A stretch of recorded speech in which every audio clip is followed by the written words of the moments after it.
to LOA Today. I'm Walt Thiessen. With me today is financial advisor Jody Lynn Craven. This is your daily dose of happy. We are so happy you decided to join us today. And I gotta tell you, folks, I've been riding an interesting high lately. We all go through ups and downs, right? That's just part of being alive, being manifestors, being abundant people. But lately, I've been on an interesting high, and I kind of made reference to it yesterday when we had David Strickle on yesterday, Jody Lynn. Oh, wow. So we had, this is the stream talking to us. But David and I were talking before that, and I was mentioning to him that I've been on this. It's not only been a high, but I have a few projects going on. You know about a couple of my projects. I have a few of these projects going on, and I realized I had nothing to do that day. Cool. I wasn't sure what to do with myself.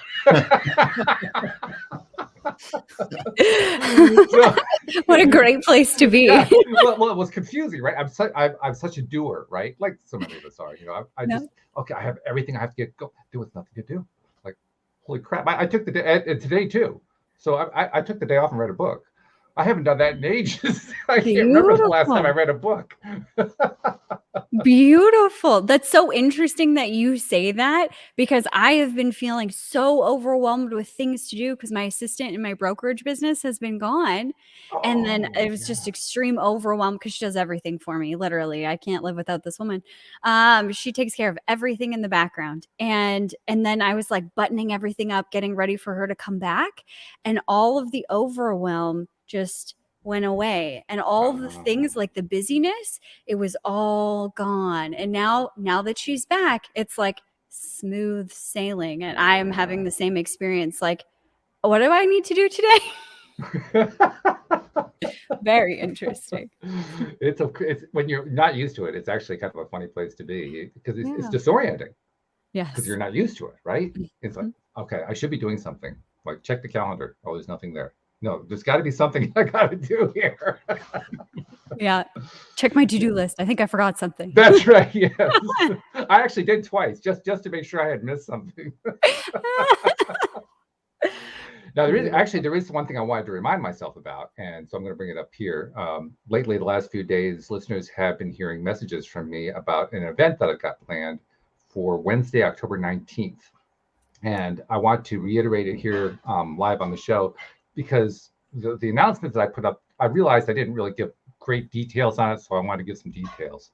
Because we've talked a lot here. I mean, virtually every guest we ever have, you and I, Jody Lynn, I mean, all the other co-hosts, we all talk about the same thing. It all starts with mindset. Mm-hmm. And that mindset is so critical, it's so crucial. And we talk about different ways that we can improve it and why it's so important and how you can make shifts and so forth. But it occurred to me, I mean, I've got all these great people who've been on the show. I have a wonderful listening audience. There ought to be some way I can kind of marshal our efforts to kind of help people with that in some way. And so I thought to myself, well, why not do like a live event where everybody just kind of groups together and supports each other's mindset, do group activities to build mindset and so forth. So that's what we're going to try as an experiment on October 19th. I already have about a dozen people who've responded that they want to come. I'm sure more are going to want to come. And I want to invite listeners to anyone who wants to join in to feel free to do that as well. I'll include a link in today's show notes for it. But the webpage you go to in order to register for it, and it's free, is loatoday.net/brain, BRAIN, because we're retraining the brain. We call it the Brain Retrainers Club. So it's an experiment. I don't know what's going to come out of this. I mean, I have a few ideas in mind. A couple of other people have suggested ideas too, but it's going to be fun if nothing else. So. And what does that look like? Is that like a Zoom room? Yeah, it'll be a Zoom room, right? So it'll be a Zoom meeting. Everybody will be able to participate. We're going to do group activities like group appreciations, rampages of appreciations. We're going to be we're going to take a lot of the Abraham Hicks experiments and do some of them. One of the co-authors of the book that I helped edit a few years ago, she's going to do a special presentation where I don't even quite understand what she's doing, but it's some stuff where you're touching your head and doing various things to help improve. I have no idea what that was about, but hey, it's an experiment, right? So you try things just to see I'll do it. Yeah. Why not? Well, it's not that all that crazy. One of my other co-hosts is an advocate of what is known as Jin Shinjitsu, which is basically holding various parts of the body to relieve pain, release stress, and so forth. So it may be in line with what he knows. I don't really know, but we're going to find out. Have you seen the tapping guy on YouTube? Oh yeah, we've had tapping experts. He's good. So he's doing this stuff, and I started doing it, and I thought, I get this. It actually works. It does. Oh yeah, that's been popular for about two dozen years, something like that. Close to that, I think. Certainly over 20 years. Yeah, pretty cool stuff. But anyway, we should introduce you so that people know who you are. Right, Jody Lynn? I mean, yes. It's kind of rude to have a guest and not introduce them. That's right. Anyway, his name is Larry Kaul, and Larry is the head of Solopreneur Incorporated, which we're going to ask him about in just a moment because it's a cool name. But he's been working over 22 years. He's produced $17 million in revenue in his businesses. He's averaged three-quarters of a million a year. That's pretty darn good. And he just started the Solopreneur thing a few years back because he realized people had to make a shift. He basically profited out of it, cash out of businesses he was running before that. And he's going to tell us a little bit about what that's about. But first, we want to get to know who he is and welcome him to the show. So Larry, welcome to the show. Thank you for joining us. How are you doing today? Thanks, Walt. Thanks, Jody Lynn. I'm doing great. I'm excited to be here. I love these kinds of conversations, and I've got to get an invite to that Zoom room. Yeah, sure. I'll make sure I send you an email. I love those types. It's one of my favorite types of events where you can actually meet people as opposed to just listen. Yes. In the audience. And there's no pressures of any kind. There's no agendas. There's nothing that somebody's trying to sell you something. There's it's just, hey, let's just see what we can do to help each other. That's my favorite kind of event. Yeah, exactly. So I've been, I guess, a student of self-employment most of my life. But I drifted into it without really wanting it. I was pretty screwed How do you, okay, I got to ask you, I got to stop right. How do you drift into something without wanting it? You got to explain that part to me. I was pretty screwed up when I was younger. So, in law of attraction, some of these things we talk a lot about conditioned belief systems. So I took on some pretty bad conditioned belief systems. Overall. And one of those was I had to be successful in a certain way. And that contradicted who I really am. But I had no way of getting to who I really am at the time. So what I did was I powered through a career trajectory that would allow me to become important, because I think that's what I was told I was supposed to do. Yeah. And I went down that pathway, and it was an utter skid off the runway. Step 1, 2, 3, 4, 5, 6, and 7. So that led to, I really don't know what to do. I know the feeling. And it's almost like a solopreneur thing. So many solopreneurs I talk to are really independent, streak-minded people that are not easily fitting in to a nice little square hole. So they have to create themselves and create a life around it. And that's essentially what I did. And I was really good at it, but I didn't appreciate it. So I was always good at like building businesses and doing sales and lead generation, all those kinds of things. But I didn't see value in that. It was just what I was able to do because I wasn't able to do the thing that I thought I was supposed to do. Well, I discovered through, obviously, like we've all done a lot of personal development work, you can't do that. You can't get here without doing that stuff, right? Because you've got to unwind a lot of these conditioned belief systems and really get to the heart of them inside yourself and go, I like the, take the red pill and see how deep the rabbit hole goes from the Matrix. Like I'm like, oh, okay, I took the red pill. Now I got to go. Who knows what's down there, but I'm going, right? Yeah. I'm sliding down deep.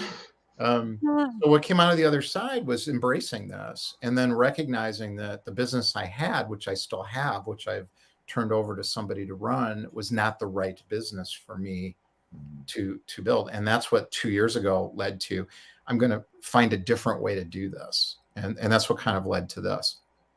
Wow. Very good. And distinguish between a solopreneur and an entrepreneur so we know what we're talking about here. So a solopreneur and entrepreneur are very different to me. So an entrepreneur is someone with a idea that can be turned into a product and maybe beta tested out in the marketplace, and based on its success can attract capital, and that allows that person to scale. And usually they turn over control of the business in return for capital at some point in pursuit of a financial exit. And there's a career path for this. You know, the top level, you go to Stanford, and then you go to an incubator, and then you do that. It's all laid out for you. Mm-hmm. Now, solopreneur to me is someone where, for whatever reason, you know, maybe they aged out, maybe they never aged in, maybe they never wanted to age in. You know, I mean, who knows? But for whatever reason, they saw something that they really wanted to do. And it has to do with who they want to become as well. So then they're launched out into the marketplace. Well, guess what the product is? You. It's you. Well, if the product's you got to operate a little differently than if the product's a piece of software. So you need a totally different kind of support system and pathway. Because Stanford Business School, as great as it is, isn't going to work for you. Not really, no. I like the way that you put that. I've never heard anybody describe entrepreneur versus solopreneur in that way. It's mostly just like the amount of staff you have. You know, you're either by yourself and doing everything, or, you know, you have some people that work for you that keep the business going while you can't, which those things could also be true. But I love that you're saying the path is completely different for that entrepreneur that you're describing versus the solopreneur, because it is. I've never thought about that. You know, it's interesting to see it and watch it and what people do, because, you know, the solopreneur has there's stages of development, and what I call stage 5 is basically you're making some decisions around how to scale. Solopreneur scale what? Well, yeah, you got to scale something. So at some point, you have figured out what you really want to be doing and what you'll be focusing on. And you've built the right kind of company. We call it build from company from the inside out. Then you build the company with the market, so people actually buy what you're selling. And then you develop your offer. So you have really good solid offers. Then you develop your revenue system. We call it an organic revenue farm. So you've got, you know, business and so on coming in. And then there's a phase where you got to look up and say, what do I want to spend my time doing? Well, now, is it just going to be me? Is it going to be me with a small VA team? Is it going to be me with a small virtual team? Is it going to be me with a partner or a barter partner or some staff? Still in the solopreneur world, but now you're just scaling. How do I scale? Do I scale my product? Do I scale the way I deliver my product? One-to-many systems. There's all kinds of ways today to do it. I mean, there's thousands of ways to scale a solopreneur business. But at heart, it's still a solopreneur business to me. Yeah. So how do you know which way is the best way? Sorry, Walt. No, I think it's a good question. I like it. Well, when you start, so we call it build the business from the inside out first. So how do you do that? Well, you start with your power.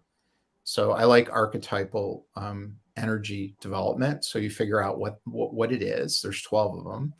And then you figure out the impact of that out in the world. So that's what you're supposed to bring, you know, out to the world. And then you do what you call find your zone, which is, what do I really want to be spending my time doing?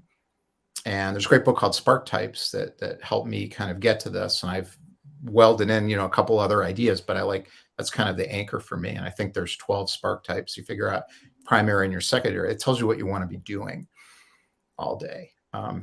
And then from there, you really got a good starting point, along with some other elements, to figure out kind of what that company needs to look like.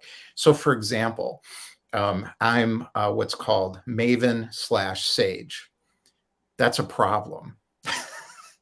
Why? Because I don't want to do anything. I want to learn stuff and provide insight to other people. So I have to build a company that will do something, but I'm not the one who can do that. So I have a partner. So I found someone I've worked with for a long time who's that other half of this. So he's a creator. He's a creator sage. He wants to build the systems. Now that's why it works. So you've got to look at kind of who you're. So I don't want to scale my work time. I want to do more group education and things like that, as opposed to lots of like one-on-one coaching or leading a movement or a team or something like that. So I think knowing who you are gets you to the what does the company need to be, later. And of course, everyone skips that step. Well, you got me thinking about it, actually. And I'm thinking about it in two different ways at the same time that don't necessarily play well together. Because on the one hand, I'm thinking, wow, I'd really like to know which one of those 12 I am. And on the other hand, I'm thinking, oh, God, it's another one of those things that somebody put together. Oh, here's what the labels are. Do I really want to do that again? And I'm feeling both of those at the same time. Yeah. It's confusing a little bit, but it's also intriguing. What about you, Jody? When you thought about, when you heard him describing these first one or two out of 12 different archetypes, what would you think? Well, I've heard of different archetypes. I've never done the test that you were talking about, but it's interesting the timing of this conversation because sort of on the archetype stream last week and this week on our YouTube show that I'm a part of, we were doing human design. Human design talks a lot about the ideal person that you are, who you're supposed to be in this lifetime. And I love the concept of knowing who you are and building it from there, because we see so many entrepreneurs trying to fit themselves into someone else's box. It needs to be this way. And I'm learning that more and more, diving into human design of how I operate and why I'm here. I'm kind of like you, Larry. I want to share the knowledge. That's one of the things that I bring to the world, is this knowledge and in-depth knowledge. So I love speaking. I love podcasts. I could do just this all day long. But it's interesting because on my coaching business, outside of my financial brokerage, I have a coaching business, which is teaching all about abundance and abundance consciousness. That has been the roadblock in that business, is how do you scale that? Because, I have programs, but it's the knowledge from within that I have learned and who I have become because of all of this knowledge that I have the deep desire to share. So it's like, do I do a product and go this route? And I have a product now, and how do I do that? What do I do? So I think starting from that within place with everything in life, I'm a big advocate for that. I like what you're saying, but I also see, that we do get stuck in these labels of, and maybe it's this archetype and I have to be like this, or these are the things. And I'm learning, it's always a process, right? Of letting go of what people think I should be and allowing myself to be curious and discover that for myself. So I take everything with a grain of salt, like, oh, this is good information. And do I feel that it's true within my heart or applicable to me within this moment? And I allow myself to, change my mind. It's funny you mentioned human design too, because Cynthia Chavez actually was the one who introduced me to human design. Yeah. And she did the calculation on me and told me I was a manifesting generator. And I said, okay, what do I do with that? I don't know what to do with that. That's a good point, is usefulness. Yes. So the idea of these frameworks to me is a guide to discover yourself, as opposed to take on someone else's belief system about you. So it's got to ring true.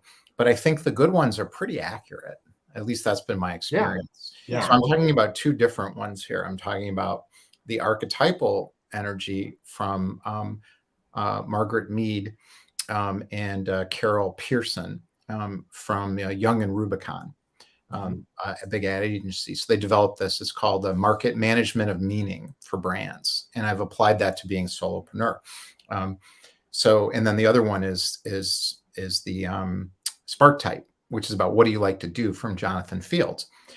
So I go to the archetype one first. So how did it work for me? What was the impact?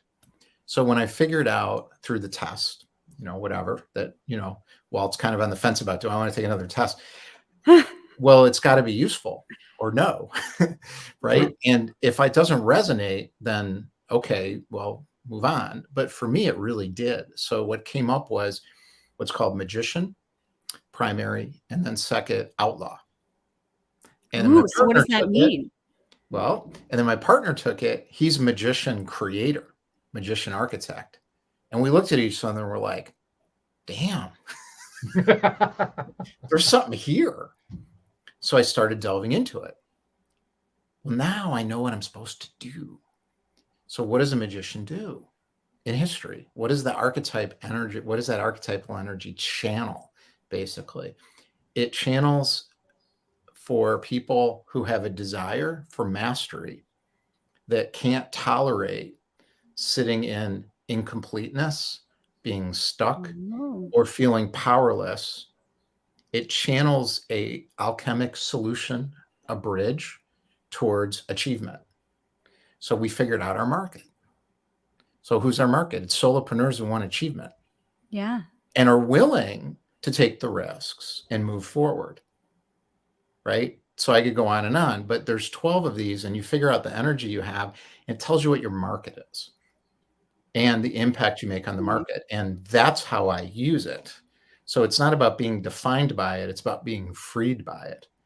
Because part of being self-employed is you got to figure out who your market is, and you get one. You can't serve the whole universe. And I think the traditional mechanisms frustration, work very well. It'll work great.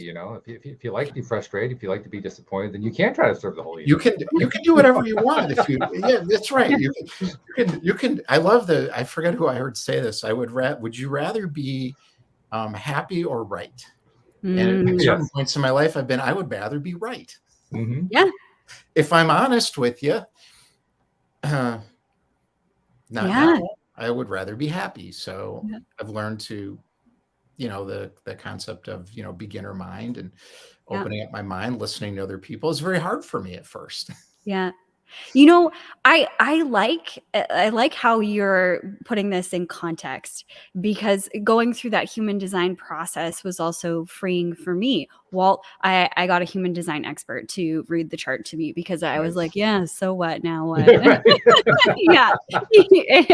And that just happened last week. But for me, it made a lot of things clear. It was things that I knew. So a quick example of this is one of the centers that is not defined for me talks about proving your worth, or like proving yourself.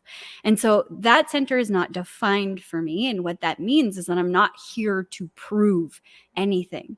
And I can see times in my life where I have really been conditioned to, I have to prove something. I have to prove that I'm worthy. I have to prove I'm good enough. I have to prove that I'm a good financial advisor, that I'm knowledgeable, whatever. Now when I started the coaching company, that, this isn't just a bunch of hooey that I slapped together, that I'm not just a crazy person. And the more that I try and prove that the fluid money blueprint that I teach works, or that this works, or that I'm good enough, the more resistance I experience in my universe. The more that I sit back and allow, just, this is what it is. This is what I created. Do you want it or not? The more that I step into that power and understand that about myself, the easier things become for me. So that was mind-blowing and freeing, like you said, Larry, for me, seeing that, and when I am trying to prove something, I'm completely out of alignment. So it was a good shift for me. Which makes a lot of sense. That's what we're taught. I mean, let's be honest. Everybody in society is taught you must prove whatever it is, X, Y, Z. We're all in the business of proving things. So of course you're being taught that. Yeah. And it's interesting with law of attraction when you start to really understand how it works by doing it, because you can't really understand this by reading a book about it. I tried. When you actually start doing these things and you realize what really is it, and how does it work? And I think it probably does vary from person to person. One of the things that happened to me was my peripheral view opened up. So all of a sudden I saw things that were right in front of me anyways, and recognized it's all there already. So I don't really have to try that hard, but I have to learn a lot of skills and build some hard skills. So, on the other side of opportunity is hard work. So I think a lot of people think of the law of attraction as you're somehow manifesting money that just goes in your bank account, and I saw this guy on I don't know what I was so mad at him, but it was like TikTok or YouTube, and he's manifest the money, and I'm like, for only $1,000, I can help you. Yeah. And I'm like, oh my God, it's work, but you know what work to do, and the tools kind of like reveal themselves to you, like Louise Hay, who's someone I really didn't know about or resonate with that much. I finished one of her books this morning, actually, and it was really important in that moment that I read that book. And a friend of mine said, oh, you really should read this book, because she was listening to me, and I think she saw it. So I'm open to this. And that's, I think, what this is really about. It's, about getting out of your own way. Yeah. It's very simple, isn't all of this stuff? Like at the end of the day. Well, it's simple. We make it complicated. Exactly. It's simple, but it's not easy. For whatever reason, easy. We find stuff it's not easy. But it's also simple. You can explain it in 5 minutes. And then you spend the next 5 years trying to explain why you're having so much trouble with it. Yeah. Or why you just can't let it go. Yeah. Well, that's called a market opportunity for some people. That's true. Yes, that is true. Yeah. But again, I would imagine that also depends on your archetype, doesn't it? Well, I think it depends on your archetype quite a bit. And, the what do I like to do thing is one thing. The archetype of what impact can I make on who in a business environment is a brand, is a personal brand, is the magician, outlaw, magician, creator kind of stuff. And I think as that, naturally when you bring yourself to the surface authentically, which is can be hard, because then, people can say, oh, you're an idiot or whatever. It's like, well, that's me you're talking about here, buddy. So, like an artist would go through, I get what creators go through now more. I never thought of myself as a creative person, but now I can see that pain. You put artwork out there and people reject it. And it's like, we're just like rejecting me. So you got to learn how to do that. But if somebody's archetype is about, for example, there's one called the lover. And the primary thing of the lover archetype is to make people who feel orphaned, abandoned, alone, feel a sense of safety, or not safety, but more a belonging. And if somebody's bringing that to you, you're creating your business in a very different way from what I am, and you're attracting a different type of person, and maybe the product needs to be very different. Yeah. The strategy even on how you have an organic farm, as you put it earlier, is probably also different, because they're two very different people. One feels abandoned and you want to love them in whatever capacity or whatever that looks like. And one is people who are on this road to achievement, or a desire to achieve and take risks on that road to achievement. It's two different people. It is very different. But what is interesting, though, I've noticed this too, is I think the fundamental principles of everything are kind of the same, no matter how you're using them. So the business principles and ways of living and thinking and operating, the marketing, the sale, that is all kind of the same, regardless of where you're applying it. I've noticed that too. It's really not. People think everything's unique. I'm unique. My industry is unique. It's not. Yeah, there's an app for that. It's like the same stuff works for everybody, and the same bad stuff doesn't work for anybody. Got it. Right. 7 fast steps to success doesn't work for anybody. No. It doesn't. They don't believe it can only be 7 and it'll be fast. So they're like, cut themselves off right at the beginning. Yeah. Plus the problem that I've had with those, 7 steps to whatever, or here are the steps. It's always some number of steps, right? It's somewhere between 3 and 20, and it varies from one entrepreneur to the next. Right. But it's always some series of steps. And the problem with the steps is when you're taking the steps, unless you're paying a coach a good amount of money, when you run into a problem, you don't know what to do with that step. So what do you do with the next step? I don't know. Okay, toss that book aside. Let's go on to the next project, because I don't know what to do with it. Yeah. It's interesting that when we were constructing our product offering for Solopreneur Inc., we had to let the market tell us what it needed to be. So the company's coming out of me, but the product is coming from the market. So they're telling me what they want and what they need, which are two separate things, as you probably noticed if you've been in business for a while. But they need to kind of come together at some point. We recognized that with the solopreneur world, they just don't want to be more confused. So they really don't want to have to learn a bunch of stuff. So our solution to that was to create office hours. So we just made ourselves available 16 hours a week in a Zoom room. So if you're a subscriber, you come in and we're just there. And we'll talk about whatever we need to talk about. So you get unstuck right away. And then to have things doled out methodically, step by step, as opposed to this overwhelming amount of information. So it's a very specific market. They told me what they needed, and that's what we put together for them. Now, if it was somebody who has $100 million business or what, it's going to be very, very different. Sure. In terms of how they want you to deliver it. But I love the fact that you're doing that. You're not only did you find a way to identify what the market you were aiming at needed and how to deliver it, but you found a way to do something that very few have been able to do in almost any business setting. And that is how to make it accessible without making it overwhelming. Yeah. Because it's accessible. All they have to do is just show up at the Zoom room, within office hours. Well, I want to be careful. I want to be careful. I'm not selling a magic blue pill here. If we go back to the Matrix, again, because it's a lot of hard work. So our job is to provide a support system to make it easier for people to know what hard work to do. Sure. Oh, yeah. I don't mean to take away from the work that has to be. Because they're doing the wrong stuff all the time. Mm-hmm. Everyone is doing the wrong things. So there's different kind of underlying thinking systems, as well as decision-making processes and analytical tools and things like this to figure out what am I even supposed to do right now. Yeah. That becomes really important. But there's no easy solution. It's all hard work. You guys know that. We all know that. But we have that other brain, that's looking for the pill and the easy answer all the time. It's just there's no escaping that. There's a piece of us that wants to have that bank account that just fills up with the money, like you were describing earlier. Of course, just manifest it. Just manifest it. It'll just come. Yeah, it's always possible. Just not necessarily what I necessarily recommend, but yeah, it's always possible. Anything's possible. I still have to develop some business skills to make that happen.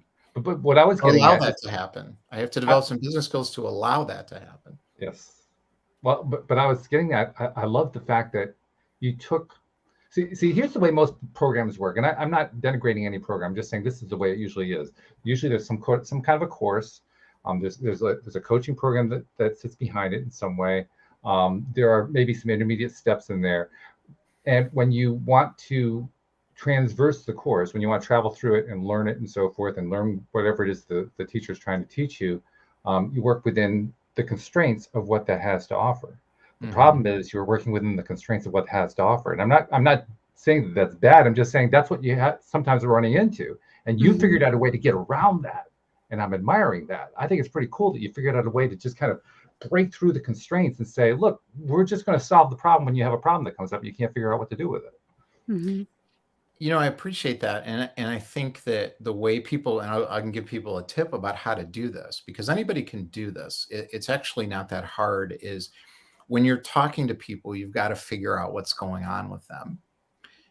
And I like the Steve Jobs idea of, I'm not going to ask people, or Henry, you're talking about Henry Ford, I'm not going to ask people what they want because they'll just tell me they want a faster horse, so Steve Jobs understood what they really wanted from the iPhone and the iPod and all these things he created, because he knew people inside out. So when you become an expert in your market, because you're talking to people and asking them the right questions, they're not telling you the product itself that you're going to build, but they're telling you what it needs to do. And when you understand that, then you can start to see, oh my God, we got to do this. My partner came up with the idea. He's like, what if we did some office hour things so they didn't have to go a week, before they could talk to us? And I was like, oh, how can we do that? But you can't do that if you don't fully understand what people are thinking and what they really need, and their barriers and belief systems and blockers, and that have gotten them to where they are, which is not where they want to be, in the context of what you can do for them. And everything comes out of that. That's been my experience. And I've never done it like this before. This is all new for me in the last 2 years. So before, I came up with an idea and I said, this is it. And I pushed it out into the marketplace and I tried to talk people into paying me. Yeah. I've been doing that my whole life. How's the new approach working? It's better than that. It's interesting because it's not just about money for me now. Obviously, I want to make enough money to cover my lifestyle, but we are going very slow with this. So it's still a pretty young new business. We are gating the amount of customers we will take, and it limits the amount of immediate revenue we can build because we want to get results and we want to enjoy doing it. Mm-hmm. So I'm not going to unleash the floodgates and really push hard, out into the marketplace. So it's kind of what, you guys were talk about a lot as well on the podcast. It's, the time will come when it's ready, basically. And I think this is a different way to do things as well. And some people, unfortunately, they may not have the luxury to do that. But, I'm looking to make a lot of money. So I'm not afraid of money. I want to make a lot of money, but I want to do it in a way that makes me happy, as opposed to creates a lot of pain and stress, because I feel like, how am I going to service all these people? Mm-hmm. And then they're going to hate me and it's going to fall apart. And, I'm a liar. And, I don't want to go through all that. It's not sustainable. Yeah. Well, it also raises a very interesting question that we've talked about quite a bit. And I'm curious to know what your take is on this. If you want to pursue doing something that you love, actually, it's a two-part question. First, how do you figure out what that is? And second of all, how do you do it? Yeah, I think there's a lot of, I don't want to call it lying. I just think it's more misunderstanding. So if my job is to do what I love and forget the rest, that's great. But who will pay me for that? And what incredibly difficult to master skills do I have to master to be able to do that? So you don't just get that. But if you look ahead and you say, wow, I've always wanted to do this. And then you kind of look at it, it's like kind of why, like what's underneath that. And, building the company from the inside out and sort of figuring all that stuff out. And then you look out there and you go, let me test this. So we have learned to think in terms of hypotheses. So I suspect people will want to pay me for this. Mm-hmm. Let me go find out before I quit my job. Yeah. Right. So you go out and you have what we call them connection conversations. And there's a journalistic oriented framework for getting the information, interviewing, building connection. Sure, that can turn into a sales conversation, but it's also a way to figure out if you're on track. And then you got to look at it and say, is there a market here? Is it a burning desire where they've got to change? They got to buy something. They got to fix this problem. Can I fulfill that profitably in a way that I can afford to build? There's all those questions you got to go through, I think, as opposed to, I've always wanted to be a ballerina. Now I'm going to go be a ballerina and I'm moving to New York. It's just not going to work. For some, maybe it will, because you're so talented that you can do anything.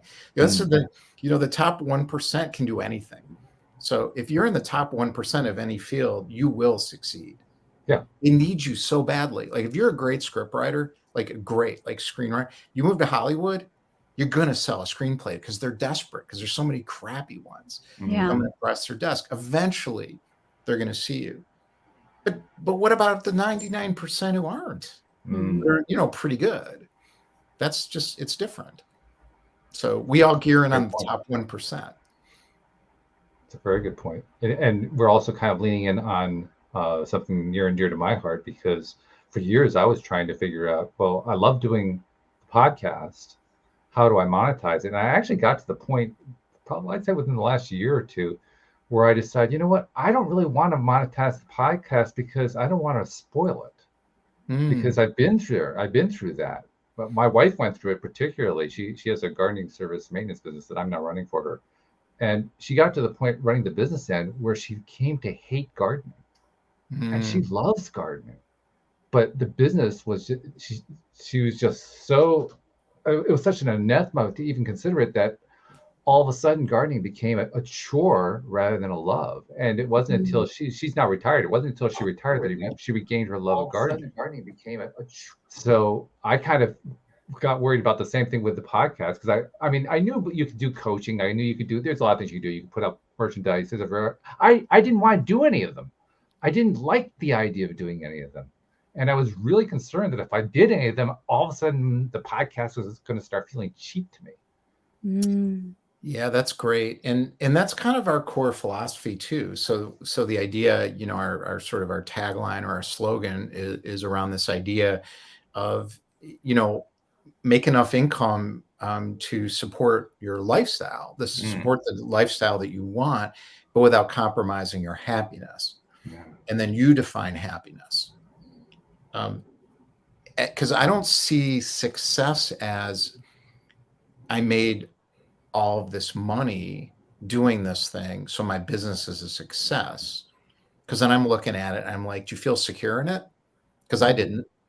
I was making a ton of money. I felt insecure all the time because I was always chasing my next client, because I hadn't built a whole like machine or personal brand, all that stuff. I don't understand any of that. So I felt very insecure. The income was up and down. So that created more insecurity, even though you would look at it and say, oh, it's a successful business. It didn't feel that way to me. Again, I didn't understand any of this at the time.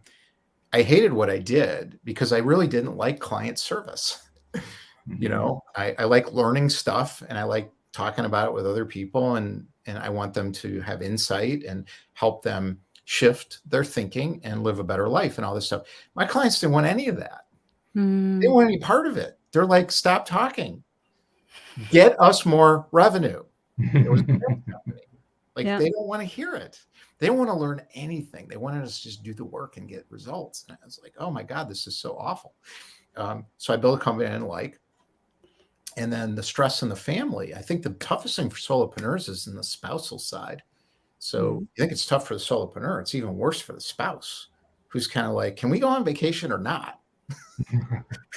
Or, well, in my case, it was more like, what can I do to support you? Because literally, my wife's business put her in the hospital. Wow. I'm not exaggerating. Wow. Yeah. It's not uncommon. I think it's, and, you know, we were talking about conditioned belief systems. And I think, you know, we talk about practices. So we have projects, like, you know, you build the company from the inside out as a project, build a company with the market as a project, building this organic revenue farm as a project. A practice is what you do throughout the day. And one of the big practices we call reality-based thinking. And that's really important for entrepreneurs and solopreneurs. And that avoids the situation you're talking about with your wife, where you learn how to build a detached observer muscle so you can see what's actually happening inside yourself and around you. And then you look and you're like, wow, this is awful. Well, you don't do anything about it. You just observe that. And you're like, oh, it's awful. Okay. Better pay attention.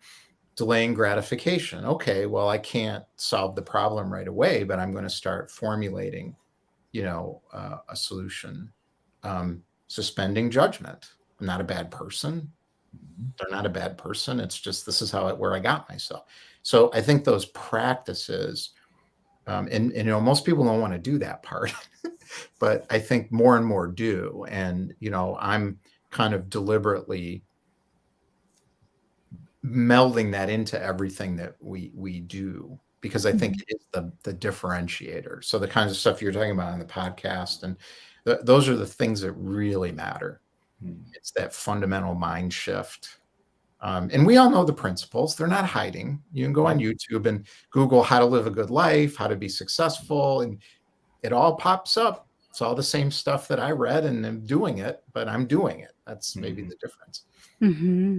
Well, there's also something too that happened. Excuse me, Jody, I want to just finish this part of the story. There's also something else that I learned in addition to what you were talking about when helping my wife, because yes, I did have to kind of develop that objective viewpoint. And yes, I had to kind of delay the gratification and so forth, but I also had to do something else. I also had to let go of the idea that I had to help her to make her business succeed. I had to let go of that and realize, you know what, this may not be a good fit for her. It just may not be a good fit. And what can I do to help her out of it? What can I do to help her? And ultimately, our solution was me taking over the business, even though I know nothing about gardening.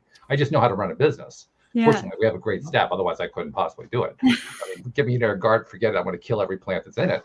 But as long as I'm in the office side, it's okay. Everything works just fine. You send the professional gardeners out who know what they're doing. So that was our solution to get past it. But in order to get to that point, she had to be willing to let go, which was tough for her. And I had to be willing to let her let go, which was tough for me because it was our only income at that point. So we were faced with the challenges that go along with living what it is that you're actually advocating. It's a challenge in those particular situations. I love the real world example, and my own life has been those moments of, and I've never been on the verge of having to live in my car, so I didn't come from that kind of a background, but I also didn't come from the kind of background where, I just have all this money sitting around, so I've had to face that, geez, am I have enough money to like live in a year, and, those kinds of things, not like tomorrow, but, sort of looking ahead. And what I find is the dramatic crisis always comes at the worst time. So you're in this solopreneur entrepreneurial business, it's collapsing around you, whatever that means. In your case, the health issue. For me, in the September of 2020, with my other business, the collapse was around revenue instability and my inability to dig in and figure it out. Where I just felt like I am so burned out on this thing, I can't even think about it anymore. And I'd already delegated a lot of work to somebody else so I could focus on figuring out what turned into Solopreneur Inc. And I had like 15 different concepts before this one through the summer of 2020. And, that was not what I wanted to have happen, because I was right on the verge of starting to figure some stuff out. And all of a sudden my income was going away or going way down from that business situation. And the decision to cut the cord on that, have somebody run it for me and pay them and take a huge income hit, use retirement money to build this, is an act of faith. Why did I do that? Desperation. Because keeping the money, I knew I would drive that business into the ground, and there'd be nothing. So I love, this is not easy. So you don't get into this mindset shifts in moments in the sunshine, dancing around with the daisies around you. It's at the worst possible time. And then you have to lean in and say, I'm in or I'm out. Like, I'm either going to make these changes, or for me, I'm going to like implode if I don't change. And then I make the change, but it's got to be that bad. Until I go awful familiar, awful. I'm familiar. What were you saying, Jody Lynn, before I rudely interrupted you? Oh, no, it's all good. I think it's so fascinating how, it's got to be that awful point where before we like turn inward or whatever. It's, it's so hard, or it's so hard for people to go within. They're like, no, just give me like a face cream that'll just fix it. I just want the pill, like, is give there me the one? juice. Have you seen one yet? Yeah. No. Crystal meth. Yeah. Oh, God. I mean, it's so interesting how we we don't want to go within and look at those things because of the way that we've been conditioned, I believe, to judge ourselves or attach meaning to it or whatever. And I go through the same things that you guys were talking about in my my career as an entrepreneur or a solopreneur or whatever with my brokerage business, I almost killed myself just being so unhealthy and just adrenal fatigue. And I kept getting this message that if I kept going the way that I was going, I would end up similar to my mom. My mom is manic depressive and bipolar. So she has these upswings she used to have these upswings that were like 24 hours work and then complete crash. And I was following in those exact footsteps. I could see that pattern. And it was like a crash and burn scenario of, I realized I, torched my life. And I was the only one that could take responsibility because I was the common denominator. But it's interesting that fear that we have of looking within to see what's going on first. Wow.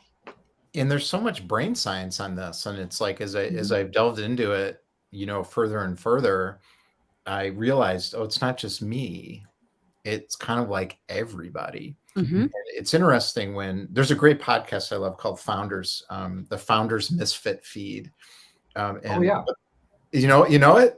Yeah, I'm aware of it. Oh my God, I love it. So he reads, for people who don't know, I'm forgetting his name, but he reads biographies of successful people with like this animated enthusiasm beyond anything I've ever seen before. I mean, he's obsessed with these biographies, and he'll go on for an hour and a half. These are long. I like long form podcasts myself, and I'm obsessed with podcasts. And what I love about it is he connects themes between all of the authors, and he's heard hundreds of these things.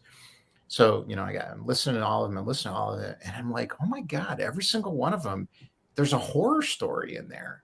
And there's an other side of the horror story, but people only see the other side of the horror story. But you think about that person at that moment in time was about to lose everything, everything, or worse.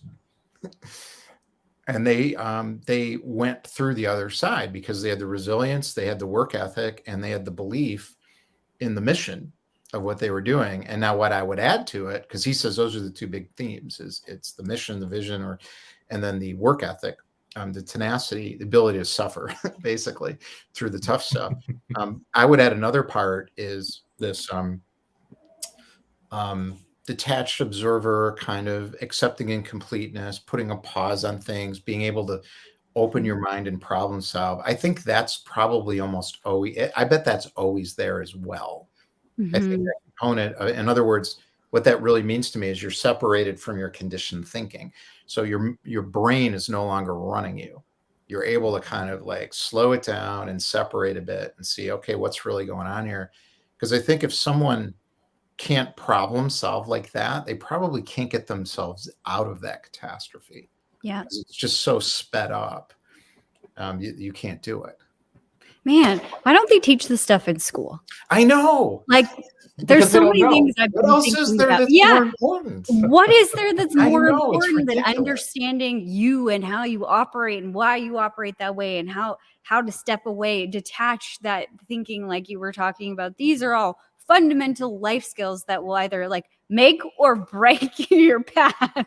You're going to learn it one way or another. But you know the rule about college: those who can do, those who can't teach. That's how they end up being college professors. That's right. Yeah.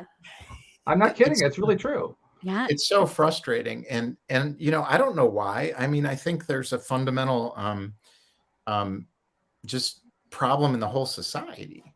Yeah. And there's a misunderstanding of what success is and what matters and what it takes to get there, because we're obsessed with achievement of mastery of skills and things like that. And there's nothing wrong with that. It's just that's not a life. That's not the fundamental. But that's what we're teaching everybody. We teach up here. Yes. Right. That's it. And there's a whole movement of people who are looking at it differently, and it's not a small group anymore. No, it's growing. But now it's a growing movement. Yeah. I mean, we wouldn't be on this podcast. It's fun being a part of that movement, actually. I think it's amazing because this stuff is everywhere now. You can't escape it. You go on YouTube and there's somebody talking about what we're talking about. You're talking about it. Everybody's, but it's still a subculture. Yeah. It is not impacted. It takes a long time to shift a society. And I think my hope is someday, after the resistance breaks down and maybe a couple generations die off, the younger generation's going to pull this into the mainstream and say, let's blow this place up and do it differently. I'll tell you, I That would be honestly my think hope. it's happening faster than that. I get what you're saying, but from where I'm now, maybe this is just because I'm sitting kind of in the middle of it by doing this podcast and having amazing people like you on here and Jody Lynn who understand the value of going to the heart rather than the mind and realizing that they're actually connected, they work together and stuff like that. Yeah. But I'm seeing a whole lot of people moving in that direction. I mean, like lots and lots and lots of people. We were commenting earlier this week. We had another physician on the show on Monday, and we've had a lot of physicians on the show. Jody Lynn, I think you and I have actually interviewed a couple of them together. A whole bunch of them this year for the first time ever. And every single one of these physicians is breaking out of the matrix, that way, the predefined way of how you do medicine, and they're going off and doing their own variations on things. And every one of them, without fail, everyone is saying, oh yeah, there are so many physicians who are doing the same kind of thing. And that's just physicians. I see the same thing happening all over the place. Yeah. Further to your point, Walt, I was at the doctor's this morning and she asked me, what do I do? And I said, I have a brokerage business and I also have a coaching business. And she's like, tell me more. And I was like, what do you coach on? I coach people in terms of abundance consciousness, so their relationship with money. And she's like, that's so valuable. I'm glad that you're teaching that, because the mindset around money, I've started to notice this, that, people have a bad relationship. And she started telling me all these stories about her and her husband and all of these things. And I'm like, yeah, that's why I started teaching it. Yeah. But a doctor who I've met like twice started talking about the mindset and the relationship and relationship with self. Like we had this deep, philosophical conversation while I was in the doctor's office this morning. That is so cool. It's really fantastic. What you're saying. And, they can only hope that this stuff seeps deeper into the educational system and the culture, because it is what matters the most. Yeah, it really is. Yeah. I think, Walt, your idea of, sorry to interrupt you, this was a long time ago, and it might not even have been on a show. It might have been on our conversations after. Walt was a part of a school or something that was radically different than the way that normal schools run. But I bet you that model that you were in would teach some of these fundamental critical things that we're talking about here. So maybe we'll go. It's interesting. The model that she's talking about is called the Sudbury model. And yes, my wife and I were both involved in starting a school that started actually in 2002, a year to the date after 9/11. And the basic precept, the concept behind the school is that the students are basically given total freedom on every aspect of their day. They don't have required classes. There's the teachers aren't in charge, the administrators aren't in charge, the students are in charge. And when you have that kind of model, that's a model that terrifies most parents when they first hear about it. But when you actually play it out, what you end up with is an absolute fascination about just how well, not just kids, actually this is true of anybody, but you see it in kids because you're dealing with a school, how well kids are able to just through their own built-in compasses find their way to what they need to learn in their own way that doesn't fit the old norms, doesn't fit the models, but they actually end up doing it better, faster in many cases. Like for instance, when it gets, most of them will spend like years avoiding doing anything with math. Like they don't want to have anything to do with math at all. And then one day they need to learn how to do something to sell something, and all of a sudden they want to learn math, and they learn 6 years of math in 10 weeks. It's that kind of a thing. There's a reason for it. Exactly. Yeah. So the skills you were talking about, Jody Lynn, yeah, they do get those skills, but it's not like they're taught. It's just that they're picked up along the way. Yeah. They're given the space to receive the lesson that they need in those moments. Yeah. I'm a big believer in structure and systems and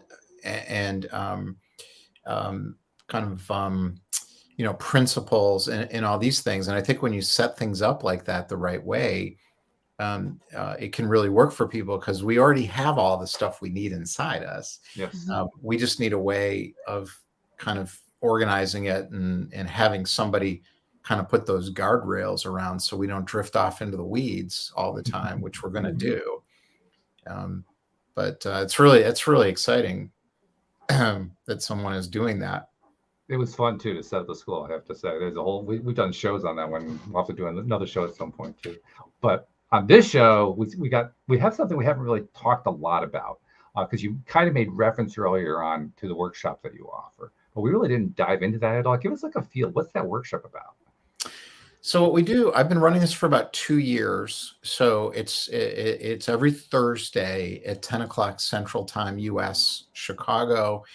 We've had over 1,000 people come through this. I've had hundreds of guest speakers, and I've moved it more in the last few months to a workshop. And the idea is to break down self-employment for solopreneurs into components and take a couple of them or one every week and just really delve into it and understand it. So why is it important? How does it, what is it? And we can talk a little bit about how it works. So I don't charge for this. It's an hour. And the way you get to it is you go to GoSoloInc.com, and there's a link to register, and it's every week. So you can just come whenever you want. And it's just an open forum Zoom room, kind of like what I love Zoom room. I've been doing the Zoom room hosting thing for about 2 years, and it's completely changed my life. It's an amazing way to build a community of people. That's fabulous. Yeah. So I'll make sure that we include the link to GoSoloInc.com in the show notes so that people can get there very, very easily. This has been really an interesting conversation with you, Larry. Very, very interesting. Yeah. I like a number of things about you, and I'm sure Jody Lynn will have her take on it too. But I love how you have this thing that you wanted to do, and you have the business background, but you're just so low key and relaxed about it. You basically are demonstrating inner peace without actually teaching inner peace, and I love that. That's fabulous.